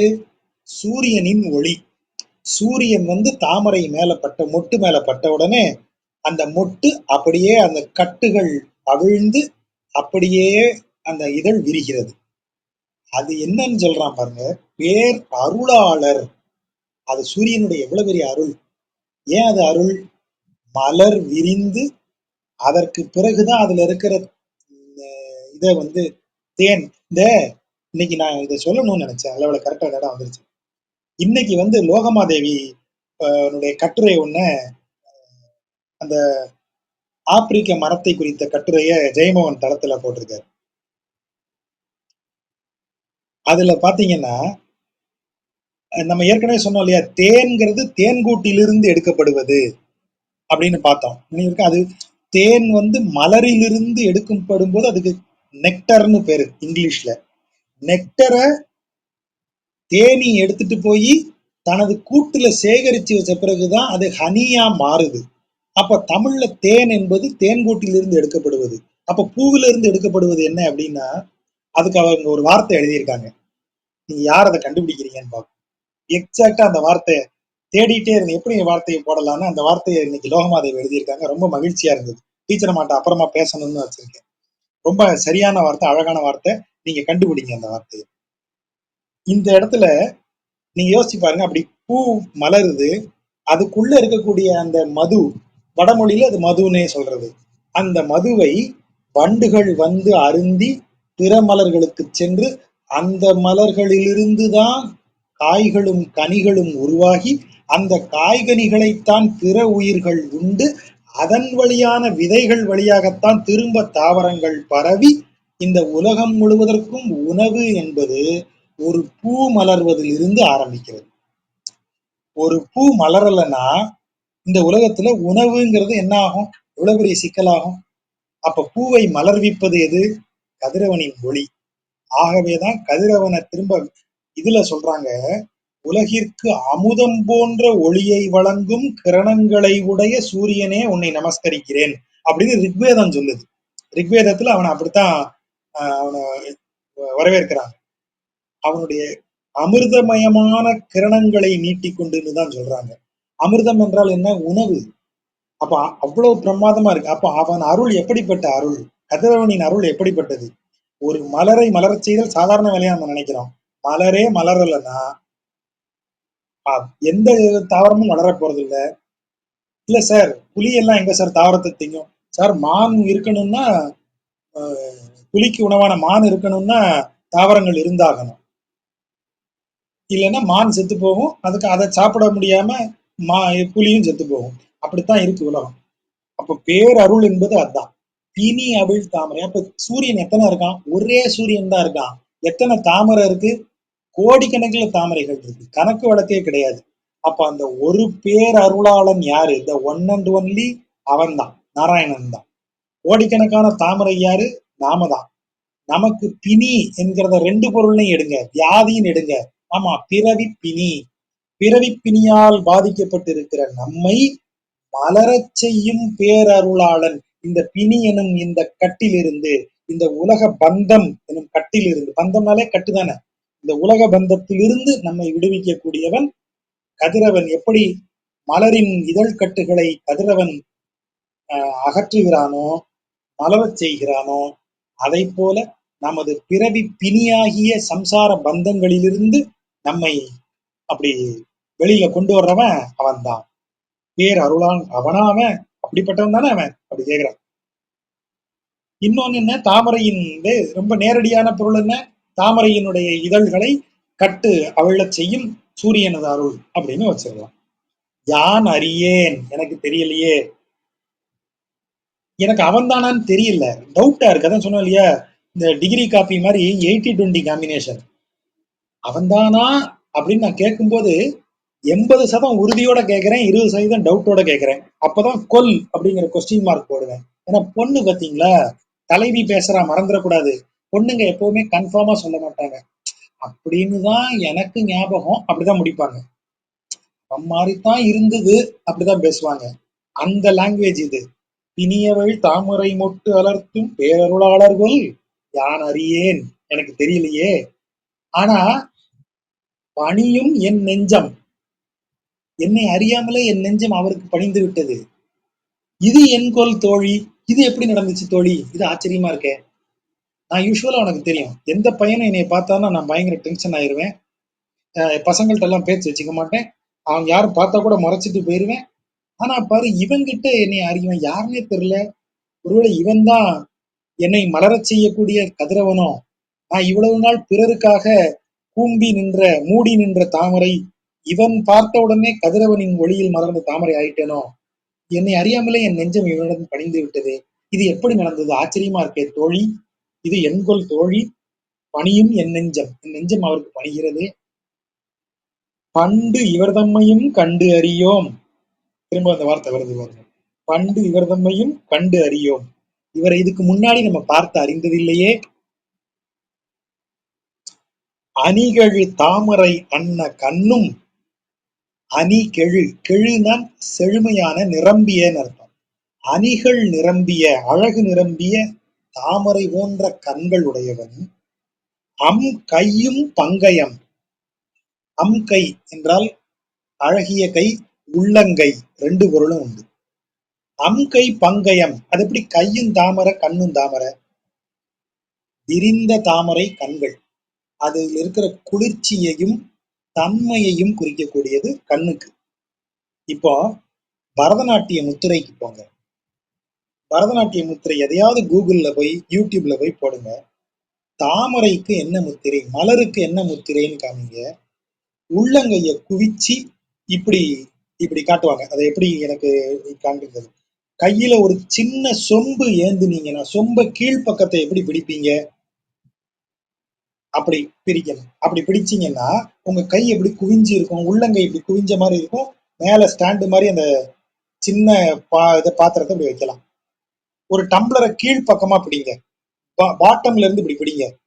டம்ளரை அப்படியே வச்சுட்டு டம்ளர் மட்டும் எடுங்க, உங்க கை எப்படி குவிஞ்சு இருக்கு. அதுதான் அலங்க பத்மம்னு இதுக்குள்ள இது கூட வருது. அலங்க பத்மம்னு சொல்லுவாங்க. அலக பத்மமா அலங்க பத்மமா ஏதோ ஒண்ணு அந்த முத்திரைக்கு பேரு. இரண்டு அலபத்மம்னு சித்ரா கீழே கமெண்ட்ஸ்ல போட்டிருக்காங்க. அலபத்மம் தான். அலபத்மமா, நான் நினைவுல இருந்து சொல்றேன், அதனால எதையாவது ரெண்டு மூணு சேர்த்துருவேன். இப்படி உள்ளங்கை ரெண்டையும் இப்படி சேர்த்து இப்படி வச்சீங்கன்னா அதுதான் தாமரை முத்திரையா காமிப்பாங்க. அவன் கையை அப்படி குவிச்சு வச்சிருக்கிறத பார்த்தீங்கன்னா தாமரை மாதிரி இருக்கு. அதுதான் அம் கையும் பங்கயம்னு சொல்ற இடம். அணிகள் தாமரை அன்ன கண்ணும், தாமரைனா விரிந்த மலர். பங்கயம் வடமொழி சொல் தான், பங்கஜம் தான். பங்கஜம்னாலும் தாமரை தான் வடமொழியில. தமிழ்ல பங்கயம் என்று ஆகிறது. அதுவும் கையும் அப்படி தாமரை மாதிரி இருக்கு, அழகா இருக்கு. மேனி உடல் பார்த்தா வானத்து அணிகளு மாமுகிலேயும் ஒப்பர். வானத்திற்கு அணிகலன் எது? மாமுகில். இந்த வார்த்தையை பாருங்க. வானத்திற்கு எது அழகுனா, வான் என்ன செய்யும்? மழைன்னு சொல்லும் போதெல்லாம் நம்ம என்ன சொல்றோம்? வள்ளுவர் அதை ரொம்ப அழகா சொல்லுவாரு. மழை என்பது வான்மழை, வானத்திலிருந்து பொழியக்கூடிய மழை. அப்ப வானுக்கு சிறப்பு என்ன? நமக்கு மழையை தரக்கூடியது. அப்ப மழையை தரக்கூடியதுதான் வானத்திற்கு அழகு சேர்ப்பது. அப்ப மழையை தரக்கூடியது எது? மாமுகில். மாமுகில்னா மழை மேகம், கரிய முகில்னு அர்த்தம். பெரிய மேகம். நிறைய மேகம் திரண்டாதானே மழை பெய்யும். மாமுகில். அப்படிப்பட்ட மாமுகில் தான் அந்த மேகம்தான் வானுக்கு அழகு. ஆகவேதான் வானத்து அணிகளு மாமுகிலேயும் மேனி ஒப்பர், அப்படிதான் அதை வாசிக்குது. வானத்திற்கே அழகூட்டக்கூடிய அணிகலன் போன்று விளங்கக்கூடிய கருமேகத்தை ஒத்த மேனி உடையவர். வானத்து அணிகளு மாமுகிலேயும் மேனி ஒப்பர் அப்படின்னு அதை வாசிக்கும். அப்படிப்பட்ட அழகன் அவன். அச்சோ ஒருவர் அழகியவா. மஞ்சு உயர் மாமதி தீண்ட நீண்ட மாலிருஞ்சோலை மணாளர் வந்து என் நெஞ்சுள்ளும் கண்ணுள்ளும் நின்று நீங்கார். என்ன வார்த்தை! எவ்வளவு அது ஒரு லவ். இதை விட எப்படி சொல்ல முடியும்? மஞ்சு உயர் மாமதி, மஞ்சு உயர் மாமதி தீண்ட நீண்ட மாலிருஞ்சோலை. திருமாலிருஞ்சோலைங்கிறது ஒரு மலை, நமக்கு தெரியும். மலை எப்படி இருக்கிறது?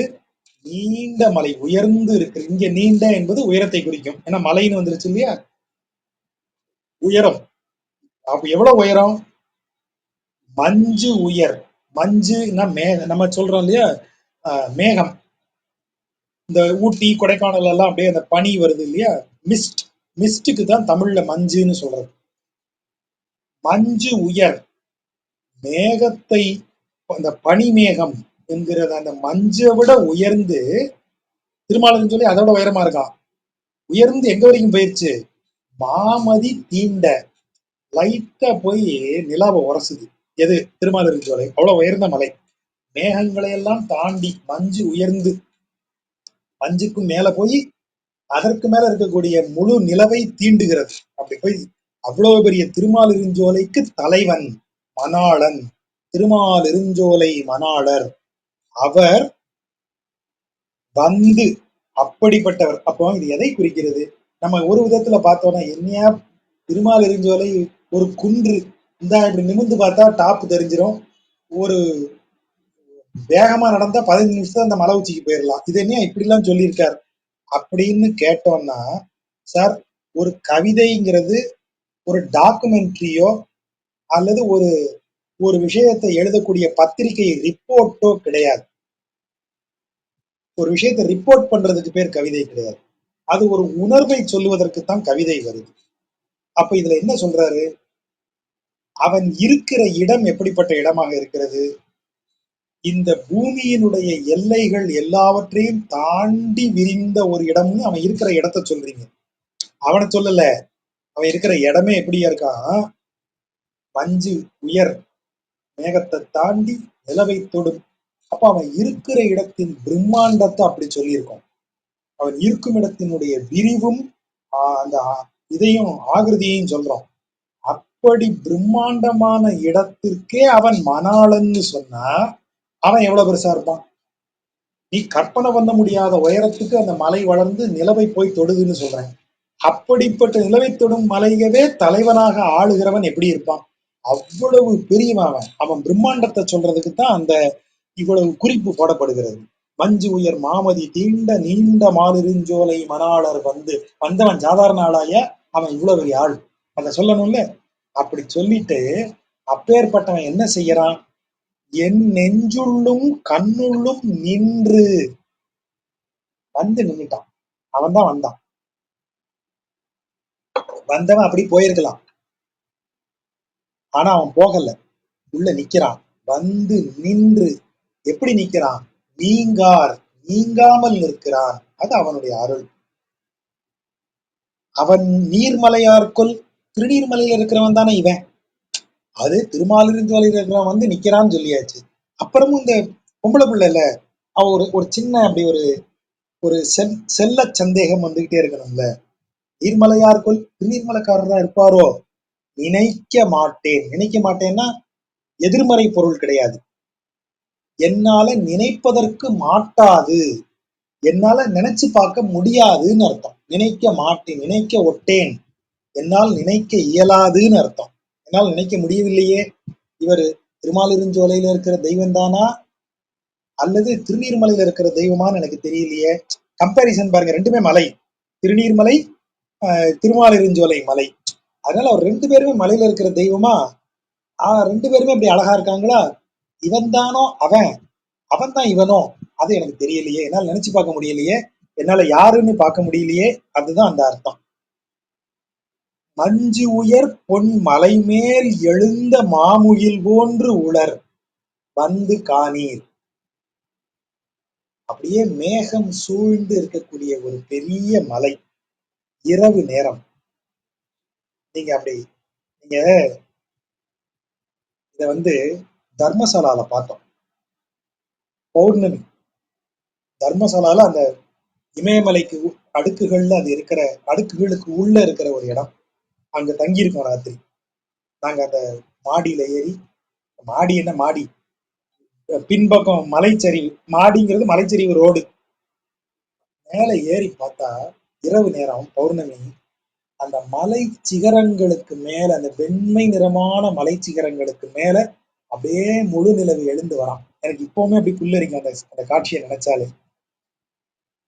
நீங்க சூரியனது ஒளியில பனியை பார்க்கறதுக்கு ஒரு அனுபவம் தான், சந்திரனது ஒளியில நீங்க பனிமலையை பார்க்கணும். என்ன அந்த வெண்மையே வேற ஒரு வெண்மையா இருக்கு, அவ்வளவு அழகா இருக்கு. சந்திரன் மேல எழுந்து வரான். இவர் அவர் சொல்றாரு, மஞ்சு உயர் பொன் மலை மேல் எழுந்த மாமுகில். அந்த வெண்மை எப்படி இருக்கும் தெரியுமா, ஒரு எல்லோயிஷ் ஒயிட்டா இருக்கும். மஞ்சு உயர் பொன்மலை, இந்த ஆள் பார்த்திருக்காருன்னு எனக்கு ஒரு எண்ணம். இவர் வந்து நைமிசாரண்யத்தை பாடியிருக்காரு, பத்ரிநாத்தை பாடியிருக்காரு, கேதார்நாத் எல்லாம் போய் பாடியிருக்காரு இல்லையா. அப்போ இந்த இவர் இமயமலைக்கு போயிருக்கலாம்ங்கிறதுக்கான குறிப்பு இந்த சொல்லலாம். மஞ்சு உயர் பொன் மலை மேல் எழுந்த நிலவுங்கிற வார்த்தையில சொல்றாரு. மஞ்சு உயர் பொன் மலை மேல் எழுந்த மாமுகில், மாமுகில்ங்கிற சொல் உள்ள வருது. அவ்வளவு பெரிய முழு நிலவில் ஒரு பனிபொழியும் மலை வந்து அந்த அப்படி வந்த மாதிரி மலைக்கு மேல நிலவு வந்த மாதிரி இவன் வரான், இறைவன் வரான். அதை ரெண்டு விதமா கம்பேர் பண்ணுங்க. ஒண்ணு, அவன் தோற்றமே அவ்வளவு அழகா இருக்கு, மலைக்கு மேல் நிலவு போல அவனுடைய பிரம்மாண்டமா எழுந்து வரான். இன்னொன்னு, அடுத்த காட்சியை வைக்கிறாரு பாருங்க. அம்சிறை புல்லும் ஒன்று ஏறி வந்தார். ஒன்று கருடன், ஒரே ஒருவன் தான் பெரிய திருவடி. அப்பேற்பட்ட பறவை வேற எங்கேயுமே கிடையாது. சிறை, அழகிய சிறகு, சிறைனா சிறகு. அப்படிப்பட்ட புல், நம்ம ஏற்கனவே சொல்லியிருக்கோம், புல் என்றால் அது கருடனை குறிக்கும். கருடன் மேல ஏறி இவன் வரான், வந்து பாருங்க அப்படின்னு சொல்றதுக்கு முன்னாடி என்ன சொல்லியிருக்காரு? மஞ்சு உயர் பொன்மலை மேல் எழுந்த மாமுகில் போல். கருடன் என்ன நேரத்துல இருப்பான்? ஸ்வர்ண வர்ணாய அப்படின்னு அவனை சொல்றாங்க. பொன்னிறமான சிறகுகளை உடையவன். யாரு? கருடன். அப்ப பொன்னிறமான சிறகுகளை உடைய பிரம்மாண்டமான அவ்வளவு பெரிய கருடன் சிறகை வீசி வரான். அவன் மேல இவன் உட்கார்ந்து வரான். அது பெரிய மலை, மஞ்சு பொழி மலை. அப்படி வெண்மை நிறமான பனிமலையின் மஞ்சள் நிறமான சந்திரனின் ஒளிபட்டு அந்த மலையே தங்க மலை போல இருக்கு, பொன் மலை போல இருக்கு. அப்படிப்பட்ட பொன் மலை போல கருடன் தன் சிறகை விரித்து வர, இந்த பொன் மலை மேல் எப்படி நிலவு இருக்கிறதோ அதை போல அது மேல என் தலைவன் உட்கார்ந்திருக்கான். அந்த பொன்மலைக்கு ஒளி யாரிடமிருந்து வந்தது? மேல இருக்கிற நிலவிட்ட இருந்து வந்தது. கருடன் இவ்வளவு அழகாக பொலிவதற்கு காரணம் என்ன? அவன் மேல பெருமாள் வீட்டு இருப்பது. மஞ்சு உயர் பொன்மலை மேல் எழுந்த மாமுகில் போன்று உலர் வந்து காணீர், வாங்க எல்லாரும் வந்து பாருங்கிறா. எல்லாரும் வந்து பாருங்க. அம்சிறை புல்லும் ஒன்று ஏறி வந்தார், அச்சோ ஒருவர் அழகியவா. என்ன அழகு! அவன் அழக பாருங்க. அவன் அழகு, அவனை தொட்டவங்க அவன் பக்கத்துல இருக்கிறவங்க மேலெல்லாம் வந்து ஒட்டிக்குது. எந்த லட்சணத்துல கருடன் இவ்வளவு அழகானா? அம்சிறை புல்லும் ஒன்று ஏறி வந்தார், அழகிய சிறகுடைய புல் அப்படின்னு கருடன் வந்தானே, எப்படி அவன் அவ்வளவு அழகானா? மேல எங்கால உட்கார்ந்துருக்க. அதான் அந்த அந்த அந்த சொல்லினுடைய அழகு. மஞ்சு உயர் மாமதி தீண்ட நீண்ட மாலிருஞ்சோலை மணாளர் வந்து என் நெஞ்சுள்ளும் கண்ணுள்ளும் நின்று நீங்கார் நீர்மலையார்கள் நினைக்க மாட்டேன். மஞ்சு உயர் பொன்மலை மேலெழுந்த மாமுகில் போன்று உலர் வந்து காணீர், அம்சிறை புல்லும் ஒன்று ஏறி வந்தார், அச்சோ ஒருவர் அழகியவா. என் திசையும் எரிநீர் கடலும் ஏழ் உலகும் உடனே விழுங்கி மண்டி ஓர் ஆளிலை பள்ளி கொள்ளும் மாயர்கொல் மாயம் அறிய மாட்டேன்.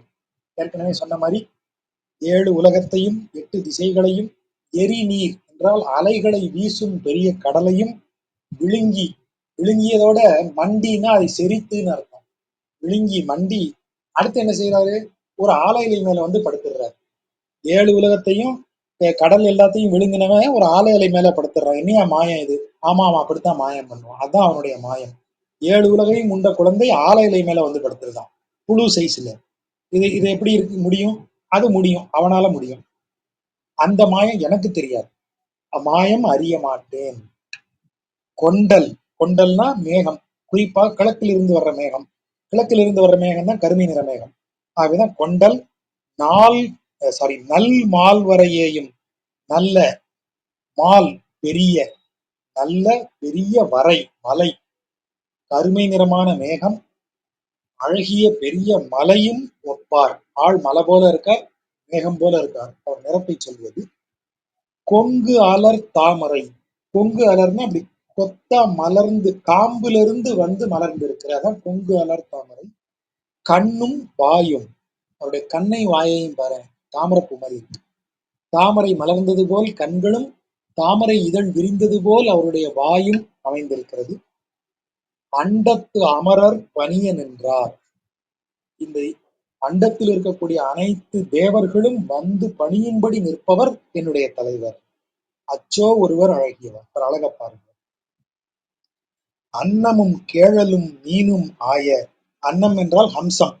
ஹம்சம் என்பது வந்து நம்ம இதுல இருக்கக்கூடியது, நம்ம சொல்றோம் இல்லையா, அந்த அவருடைய அவதாரங்களில் ஒன்று. கேழல், கேழல்னா பன்றி, வராக அவதாரம். மீனும் மத்ஸ்ய அவதாரம் ஆகி ஆதியை இவ்வாறாகலாம் வந்த ஆதி தெய்வத்தை, நாகை அழகியாரை, நாகையில இருக்கிற அழகன் அதான் சௌந்தரராஜன், அதனாலதான் நாகை அழகியர் அப்படின்னு தமிழ்ல பேர் போடுறாரு. சௌந்தரராஜன் வடமொழி பேர் இல்லையா, நாகை அழகியார் அவரை கண்ணினல் மாமதிள் மங்கை வேந்தன், திருமங்கை நாடு எப்படிப்பட்டது, யாராலும் வெற்றி கொள்ளப்பட முடியாத நல்ல வலிய மதில்களை உடைய அந்த திருமங்கை நாட்டின் வேந்தன், காமறு சீர் கலிகன்றி, அனைவரும் விரும்பக்கூடிய புகழை பெற்றிருக்கிற கலிகன்றி. கலிகன்றி யாரு, நீலன் ஆகிய திருமங்கை மன்னன் குன்றா இன்னிசையால், சற்றும் குறைவில்லாத இசைக்கக்கூடிய விதத்தில் பாடியிருக்கிற இன்னிசையால் சொன்ன செஞ்சொல் மாலை, நல்ல சொற்களால் உருவான இந்த பாடலை ஏழும் இரண்டும் ஓர் ஒன்றும் வல்லார். ஏழும்னா 7 பாடல் ஸ்வானுபவ ரூபம்னு சொல்றது. ஸ்வ அனுபவ ரூபம், தன்னுடைய அனுபவத்தை அந்த தலைவி சொல்ற மாதிரி அமைந்திருக்கிறது 7 பாட்டு. 2 பாட்டு பரதேச ரூபம், சாரி பரோபதேச ரூபம். அதாவது இப்ப இந்த பாட்டு இருக்கு இல்லையா, 6ம் 9ம் பரோபதேச ரூபம்னு சொல்லப்படுவது. இந்த கிருஷ்ணாவதாரத்தையும் இந்த ஆளிலையில் பள்ளி கொள்ளும் வடிவத்தையும் அதெல்லாம் சொல்லக்கூடியது பரோபதேசம், இன்னொரு வடிவம். அது ரெண்டும் தனி. 7 பாட்டு இவள் அனுபவிக்கிற அழகு, 2 பாட்டு அவனுடைய பிற அவதார பெருமைகளை சொல்லக்கூடிய பாட்டு. மீதி எல்லாத்துலயுமே அவன் நாராயண ரூபமாவே இருப்பான். இந்த 2 பாட்டுல மட்டும் அவன் வேற ரூபத்துக்கு மாறுறான். ஆக இந்த 2 பாட்டும் அது பரோபதேசம் சொல்லக்கூடியது. அதான் இந்த 7ம் 2ம்னு சொல்லும்போது அதை பிரியுது. ஒரு ஒன்றுங்கிறது நமக்கு தெரியும், 10வது பாட்டு பலஸ்ருதி. ஆகவே 7ம் 2ம் ஓர் ஒன்றும் வல்லார், இந்த 10 பாடல்களையும் சொல்ல வல்லார். மன்னவராய் உலகாண்டு, இந்த உலகில் வாழும்போது மன்னர்களை போன்ற சிறப்புடன் வாழ்ந்து, மீண்டும் வானவராய், இந்த பிறவியை முடிந்ததும் வானவராய்னா நித்திய சூரியாய் மேல உலகத்துக்கு வந்து மகிழ்வு எய்துவரே, மகிழ்வடைவார்கள்னு முடிக்கிறார். கொஞ்சம் நீளமா போயிடுச்சு நினைக்கிறேன் இன்றைக்கு உரை. பொறுமையாக கேட்ட நண்பர்களுக்கு நன்றி. நன்றி ஜாஜா, அருமையா இருந்துச்சு இந்த பாடல்களுக்கான விளக்கம். இந்த பாடல்களை பொறுத்த வரைக்கும் ரொம்ப பிடிச்ச விஷயமே அச்சோ ஒருவன் அழகியவா அப்படின்றது, அதனால ஒருவர் அழகியவான்றது அது நல்லா இருந்துச்சு அது வாசிக்கும் போதே. நன்றி ஜாஜா. நண்பர்களுக்கு ஏதாவது கேள்வி இருந்தா மேல வரும்.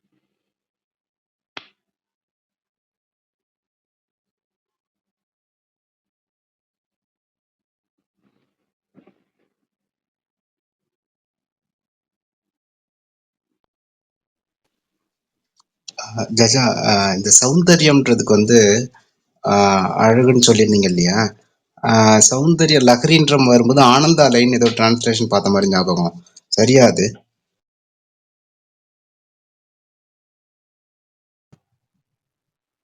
அதுக்கு ஆனந்தம்ங்கிறது அழகினால் ஒரு நிறைவு ஏற்படுகிறதுன்னு நம்ம பேசணும் இல்லையா, அந்த நிறைவு தரும் அழகுல இருந்துதான் ஆனந்தம்ங்கிற சொல்ல எடுத்துக்கிறாங்க. அழகு ஆனந்தத்தை கொடுக்கிறது, அனுபவிக்கும் வெறியை கொடுக்கும் அழகு ஒரு நிறைவை கொடுக்கும் அழகு, அது ஆனந்தம் அப்படின்னு எடுக்கக்கூடியது. அவ்வளவுதான். சௌந்தரியங்கிறதுக்கு அதுக்கும் உண்டு. மனதினுடைய அழகுங்கிறது மகிழ்ச்சி நிறைவு, அந்த பொருள்லையும் அதை எடுக்கலாம். கவிதை தானே, நம்ம கொடுக்கிற பொருள் தான், வெறும் பதவுரை கிடையாது அதுக்கு. இப்போ சௌந்தரிய லகரினா என்ன அர்த்தம், லகரினா தமிழ்ல தோய்தல் அப்படின்னு அதை மொழிபெயர்க்கலாம். அதாவது அதுலயே தோய்ந்து போறது, அதுலயே மூழ்கி அதையே ரசிச்சு அதில் லயித்து கிடப்பது அப்படிங்கிறதுதான் அந்த லகரிங்கிற சொல். அப்போ சௌந்தரிய லகரினா அழகில் திளைத்து இருப்பது, அழகில் தோய்ந்து இருப்பது, அது தரக்கூடிய ஆனந்தம் தான் அது. ஆகவே அது ஆனந்தத்தை சொல்லக்கூடியதாக அதை மொழிபெயர்த்திருக்கிறாங்க. அவ்வளவுதான். ஆமா, அது சொன்னதுக்கு அப்புறம் ரொம்ப அழகா தெரியுது அது. அப்புறம் இந்த பாசுரம் 1762 கோழியும் கூடலும் கோயில் கொண்ட அந்த பாசுரத்துல மாக்கடல் போன்று இவர் தம்மையும் கண்டறியோம் அப்படின்ற இடத்துல உங்க வாய்ஸ் கொஞ்சம் பிரேக் ஆச்சு. அப்போ நீங்க சொல்லிட்டு இருக்கும்போது முன்ன பார்த்ததுக்கும் இப்ப பார்த்ததுக்கும் நிறைய வித்தியாசம் இருக்கு. அதாவது முன்ன நான் பெருமாளை பார்த்தேன், இப்ப பாசுரங்கள்லாம் படிச்சதுக்கு அப்புறம் பொருள் தெரிஞ்சதுக்கு அப்புறம் பாக்குறேன், இப்ப வேற பெருமாள் அப்படின்ற மாதிரி சொல்லிட்டு இருந்தீங்க. அது கட் ஆயிடுச்சு, அது முழுமையாக கேட்க முடியல. ஆனா இந்த அலங்கராச்சாரியாரோட உரையில வந்து அவர் என்ன சொல்றாரு, எவ்ரி செகண்ட் அவன் வந்து நியூவா தெரியறான் அப்படின்ற மாதிரி ஒரு மீனிங் போட்டிருந்தாரு. நான் அனுபவிச்சவன் தான், ஆனா இந்த செகண்ட்ல இப்போ புதுசா தெரியறான், இன்னும் அழகா இருக்கா அப்படின்ற மாதிரி ஒரு மீனிங் போட்டிருந்தாரு. அது அது நீங்க சொன்னது வந்தது அதுவா?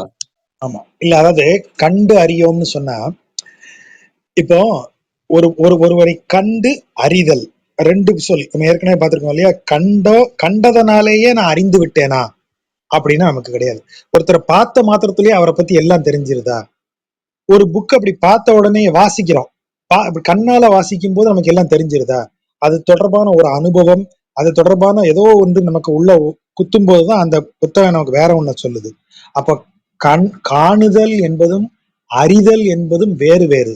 ஆனால் பெரும்பாலான நேரங்களில் நீங்கள் காணும் போதே உங்களுக்குள் ஒரு அறிதல் நிகழும் போதுதான் கண்டறிந்தேன்னு ஒரு வார்த்தையை சொல்றோம். that which already exists, நான் அதோட என்கவுண்டர் பண்ணும்போது தான் எனக்கு லேர்னிங் நடக்குது. அப்போ அதை தான் கண்டறிதல்னு சொல்றோம். எனக்கா லேர்னிங் தன்னால பிறக்கல, ஏற்கனவே ஒண்ணு இருக்கு, அதோட நான் இப்பதான் என்கவுண்டர் ஆகிறேன். அந்த டயத்துல எனக்கு உள்ள ஏற்படக்கூடிய விழிப்பு தான் அறிதலாக மாறுகிறது. ஆத்தியாவசாயம்ங்கிற பேர்ல சமஸ்கிருதத்துல சொல்லப்படுவது.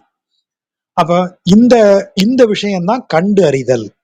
அப்ப இதுக்கு முன்னாடி நான் கண்டேன், ஆனால் அறியவில்லை. பண்டு கண்டறியோம்னு தான் அதுல ரெண்டு இடத்துலயும் சொல்லுவாரு. முன்னாடி இவனை நான் பார்த்திருக்கேன். நம்ம இதுக்கு முன்னாடி பெருமாள் கோயில் போயிருக்கோம். இப்போ பாசுரங்கள் படித்த பிறகு பெருமாளை பார்க்கும்போது அவர் மனதிற்கு நெருக்கமா தெரிகிறாரு, நமக்கு ரொம்ப மனதிற்கு உகந்தவராக தெரிகிறார். அப்போ பாசுரம் படிக்கிறதுக்கு முன்னாடி நாம பெருமாள் கோயிலுக்கு போனது இல்லையா? பெருமாளை பார்த்தது இல்லையா? நாராயணன் என்பவர் 4 கரங்களுடன் கையில் சங்கு சக்கரம் ஏந்தி நிற்பாருங்கிறது நமக்கு தெரியாதா? அப்பவும் தெரியுமே. அப்ப கண்டிருக்கிறோம், ஆனா அறிந்ததில்லை. ஆனா இப்போ கண்டு அறிகிறோம். அதனாலதான் அந்த அம்மா சொல்லுது, இவன் என் மனதிற்குள் வந்து விட்டான், நம்பர் நம் இல்லம் புகுந்து நின்றார்னு சொல்றாருல. அப்ப உள்ள இவன் வந்த உடனே இப்போ அவனை பார்த்தோம்னா அவன் வந்து அப்படி வேற ஆளா தெரியறான். இதுக்கு முன்னாடி நான் இவனை பார்த்திருக்கேன், ஆனா எனக்கு தெரியல. பண்டு கண்டு அறியோம், இப்ப கண்டவுடன் அறிகிறோம் அப்படின்னு வரக்கூடியது அப்படின்னு நான் என்னுடைய பொருளை சொல்றேன். ஷாஜா, இன்னொரு விதத்துல சொல்லலாமா? சொல்லுங்க சார், சொல்லுங்க.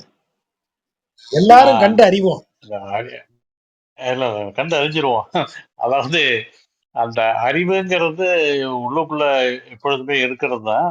அது அதை வந்து ஒவ்வொரு லேயரா எடுத்து அதை வெளிக்கொணர்றது தான் அறிவுன்னு சொல்றது. ஞானம், அதுல அறிவோட உச்சநிலை ஞானம். இந்த அறிவு அந்த அந்த அந்த லேயர்ஸ்ல இருக்கிறத வந்து கண்டவுடன் விழிப்பு கொள்வது தான், அது வெளித்தெழுவது தான் இந்த கண்டறிந்தேன் அப்படிங்கிற மாதிரி ஒரு பொருள் வருது அப்படின்னு இன்னொரு விளக்கமா சொல்லலாமா? அப்படியும் வாசிக்கலாம் சார், அப்படியும் பார்க்கலாம், அப்படியும் பார்க்கலாம்.